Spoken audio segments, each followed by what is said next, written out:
There's a lot of different types of vegetable seeds for sale, and how do you know which one is the best for your garden? You know, what happens if I plant the wrong type? Will my garden be ruined?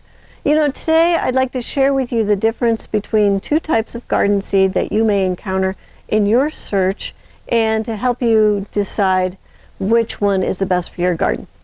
Hello, my name is Lynn Gillespie. I'm the owner of the Living Farm and garden advisor for the Grow Network. So there are 5 main seed types out there to choose from. There's hybrid, non-hybrid, open pollinated, heirloom, and GMO. And today I'd like to share with you the advantages and disadvantages of the hybrid seed versus the open pollinated seeds, so you know which type of seeds are best for your garden. All right, we're going to start with the hybrid seeds. So hybrid seeds are plants of the same species that have been pollinated mechanically in a specific cross to get a specific genetic combination within the single species.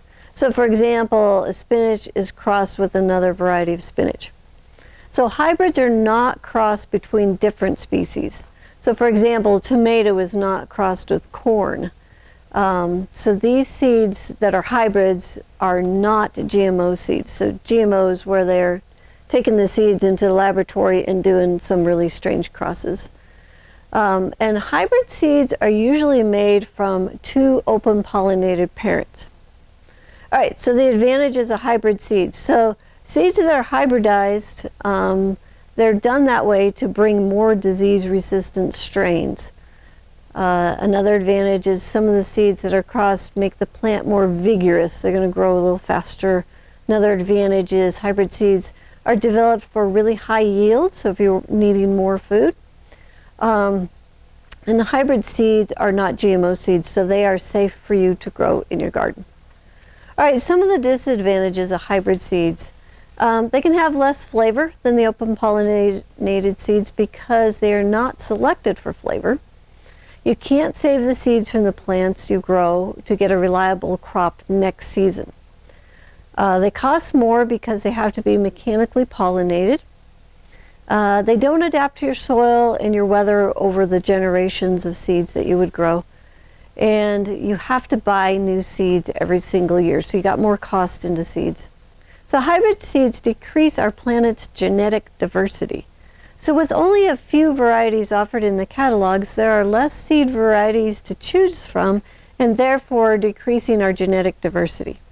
So hybrid seeds can create food that is less nutritious because the selection is for more yield and disease resistance and not nutrition.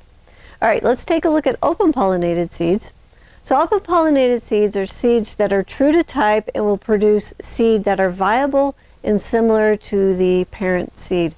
Now, heirloom and non-hybrids are also types of open pollinated seeds. All right, there's a few disadvantages.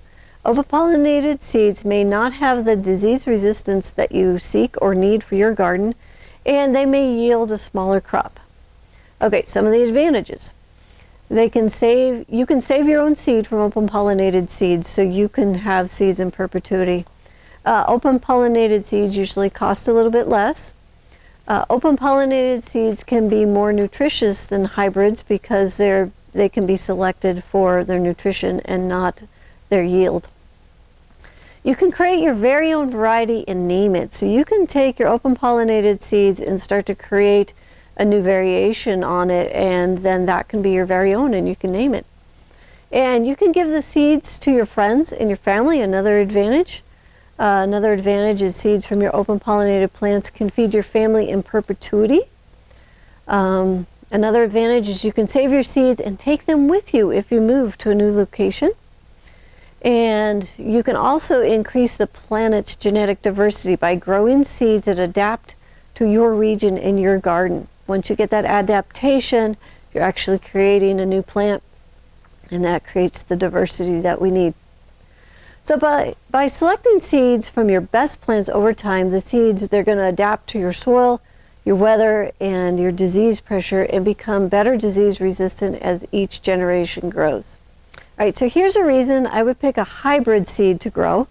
In certain climates, such as places that are really hot and humid, a hybrid may be the only plant that can survive the disease pressure. So if you know that you have trouble growing, let's say tomatoes or corn or other disease-sensitive plants, a hybrid may be your answer.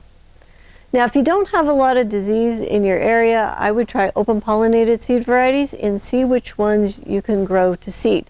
Now, each generation will be more adapted to your garden and will yield better and better every single year.